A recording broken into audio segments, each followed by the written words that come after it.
चारपाई पजन छाड़पाई ए भतरू चारपाई पजन छाड़पाई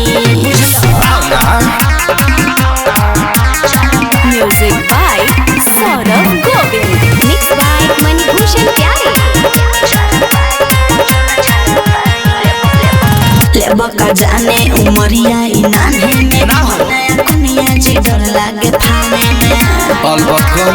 सही कहता नहीं तो लइका के जैसे डेरात बाड़ू हो नाही कान्हा को फेंको तो लात बाड़ू हो फेंको मरदार हतरा होई जाई खतरा करे के होई भरपाई हो जाने दीजिए अरे भतरू चारपाई पजन छाड़पाई ए भतरू चारपाई पजन छाड़पाई